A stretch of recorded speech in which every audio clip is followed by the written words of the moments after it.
பாகிஸ்தானில் கிறிஸ்தவ பெண் சகோதரி ஒருவருக்கு தூக்கு தண்டனை அதாவது மரண தண்டனை விதிக்கப்பட்டுள்ள செய்தி உலகளவில் அனைவரையும் அதிர்ச்சியில் ஆழ்த்தியுள்ளது. பாகிஸ்தானை சார்ந்த 40 வயதான பெண்மணிதான் ஷஃபிக்தா கிரன். இவருக்கு திருமணமாகி 4 குழந்தைகள் உள்ளனர். இஸ்லாமியராக இருந்த இவர் பின்னர் ஆண்டவராக இயேசு கிறிஸ்துவை தன் சொந்த இரட்சகராக ஏற்றுக்கொண்டுள்ளார். இந்நிலையில் இயேசு கிறிஸ்துதான் உண்மையான தெய்வம் என்று வாட்ஸ்அப் குழுக்களில் பலருடன் செய்திகள் பகிர்ந்துள்ளார். பின்னர் வேறு சிலர் தனக்கு அனுப்பியிருக்கும் ஃபார்வர்ட் மெசேஜ்களையும் வாட்ஸ்அப் குழுக்களில் பகிர்ந்துள்ளார். இது குறித்து ஷிராஸ் அகமது ஃபரிக்கு என்ற நபர் அந்த கிறிஸ்தவ சகோதரின் மீது முகமது நபியை அவமதித்ததாக வழக்கு தொடர்ந்துள்ளார். இதன் காரணமாக ஷகுஃப்தா கிரன், அவரின் கணவர் மற்றும் 4 பிள்ளைகளும் காவல்துறையினரால் கடந்த 2021ஆம் ஆண்டு கைது செய்யப்பட்டனர். பின்னர் ஷகுஃப்தா கிரனின் கணவர் மற்றும் பிள்ளைகள் விடுவிக்கப்பட்டனர். ஏற்கனவே பலரால் ஃபார்வர்ட் செய்யப்பட்டிருந்த தகவலை தான் வாட்ஸ்அப் குழுக்களில் பகிர்ந்தார் என்றும் அவராக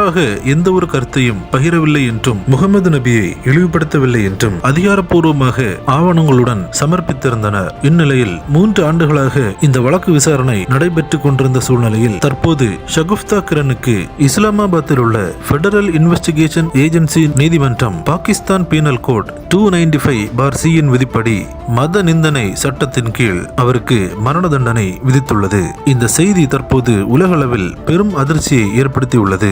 இந்த கொடூர தீர்ப்புக்கு எதிராக ஷகுஃப்தா கிரனின் வழக்கறிஞர்கள் மேல்முறையீடு செய்யவிருப்பதாக தெரிவித்துள்ளனர். தற்போது உலகெங்கிலும் இருந்து ஷகுஃப்தா கிரனுக்கு ஆதரவாக ஜெபங்கள் ஏறெடுக்கப்பட்டு வருகிறது. கிறிஸ்துக்குள் பிரியமானவர்களே, 40 வயதான ஷகுஃப்தா கிரனை நம்முடைய ஜெபங்களில் நினைவு கூறுவோம். இயேசு கிறிஸ்துவை ஏற்றுக்கொண்டு சத்தியத்தை பகிர்ந்த ஒரே ஒரு காரணத்தினால் தற்போது அவருக்கு மரண தண்டனை விதிக்கப்பட்டுள்ளது. இந்த மரண தண்டனைக்கு எதிராக அவர்கள் எடுக்கும் அனைத்து முயற்சிகளும் வெற்றி பெறும்படியாகவும் என்ன செய்வதென்று தெரியாமல் திகைத்திருக்கும் அவரின் கணவர் மற்றும் அவரின் பிள்ளைகளுக்கு தேவன் தாமே ஆறுதல் அளிக்கும்படியாகவும் நாம் அனைவரும் நம்முடைய ஜெபங்களில் நினைவு கூறுவோம். இந்த தகவலை ஒரு அவசர ஜெப குறிப்பாக உங்கள் நண்பர்களுக்கும் பகிர்ந்து கொள்ளுங்கள்.